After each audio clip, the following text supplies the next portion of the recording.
കുളപ്പള്ളി ഷൊർണൂർ പാതയിലെ തകർച്ച പരിഹരിക്കാൻ ഇനി എന്തു ചെയ്യണം? കാര്യക്ഷമമായ രീതിയിൽ പാത നവീകരണം നടത്തിക്കൂടെ എന്ന ചോദ്യം ഉയരുന്നുണ്ട്.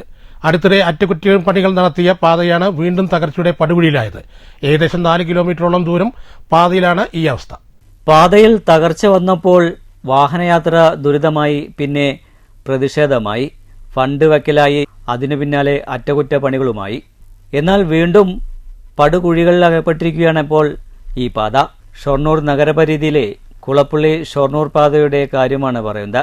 പാതയിലെ തകർച്ച പരിഹരിക്കാൻ ഇനി എന്ത് ചെയ്യണമെന്ന ചോദ്യമാണ് ഉയരുന്നത്.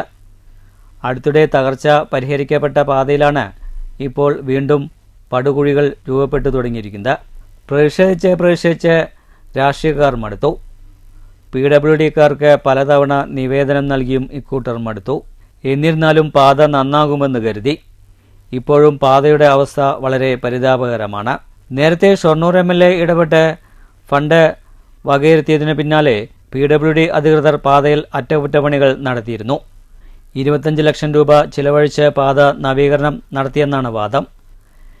എന്നാൽ ഈ തുകയൊന്നും പാത നവീകരണത്തിന് ചിലവഴിച്ചിട്ടുണ്ടാകില്ലെന്ന ആക്ഷേപങ്ങളും പല കോണുകളിൽ നിന്നും ഉയർന്നു വന്നിരുന്നു. ഇക്കാര്യങ്ങൾ ചൂണ്ടിക്കാട്ടി PWD അധികൃതരുടെ അടുത്ത് വീണ്ടും നിവേദനം എത്തിയിരുന്നു. ഏകദേശം 4 കിലോമീറ്ററോളം ദൂരം വരുന്ന പാതയിലാണ് ഈ ദുരവസ്ഥ. അടുത്തിടെ അറ്റകുറ്റപ്പണികൾ നടത്തിയ പാതയിലാണ് ആഴ്ചകൾ പിന്നിട്ടപ്പോഴേക്കും വീണ്ടും പടുകുഴികൾ രൂപപ്പെട്ടിരിക്കുന്നത്. വാഹനയാത്ര ദുസ്സഹമായ സാഹചര്യത്തിൽ പാതയിലെ തകർച്ച പരിഹരിക്കാൻ ഇനി എന്ത് ചെയ്യണമെന്ന ചോദ്യമാണ് ഇപ്പോൾ ഉയർന്നു വരുന്നത്. News centre Shoranur.